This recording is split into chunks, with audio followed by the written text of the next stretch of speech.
কৈখালী নদীর পাড়ে এক অজানা স্বপ্নের ঠিকানা, একটা গল্প যা শোনা যায় জলের ঢেউয়ের ফাঁকে। এই নদীর জলটা কেমন যেন অন্যরকম, যেন পুরনো কারো চোখের জল, যে কখনো কাউকে বলেনি তার ভাঙা গল্পটা।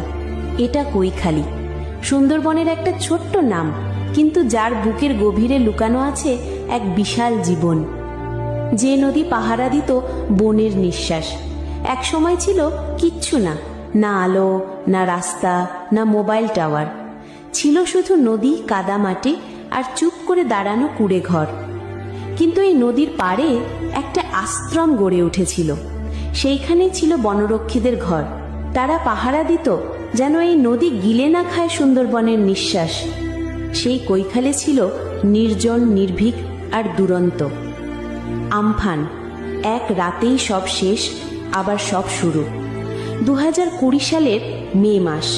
নদী রেগে উঠেছিল, ছিঁড়ে দিয়েছিল বাঁধ, ভাসিয়ে নিয়ে গেছিল মানুষ, গরু, চাল আর মায়েদের চোখের ভেতরকার বিশ্বাস। কৈখালীর ঘর উড়ে গেছিল, কিন্তু এক সপ্তাহ পরই সেই বুড়ি মা আবার ঝুড়ি কাঁখে নিয়ে হাঁটছিল হাটের দিকে। কাঁকড়া নেগেন বাবু, আজকেরটা একদম জংলার ধরা। এই যে জীবনের জেদ, এটাই কৈখালী। আজকের কৈখালী কাঁকড়া নয়, ক্যামেরার আলোয় ভরা। কে বলবে এখানে একদিন কুমিরে ভরা নদী ছিল? এখন প্রতিদিন আসে ইউটিউবার, ব্লগার, রিল মেকার।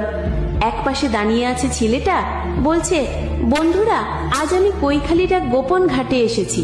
আরেকদিকে দাঁড়িয়ে একটা ছোট্ট মেয়ে নাচ করছে, পেছনে কোচানো নদী।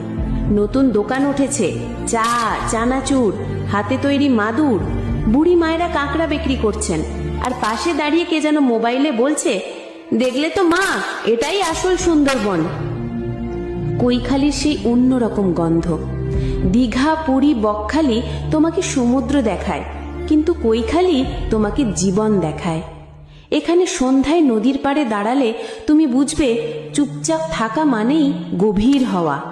এখানে নদীর গর্জন নেই, আছে গানের মতো ঢেউ। এখানে রাত্রের তারা গায়, আর মানুষ শোনে তাদের নিজেদের পুরনো কথা।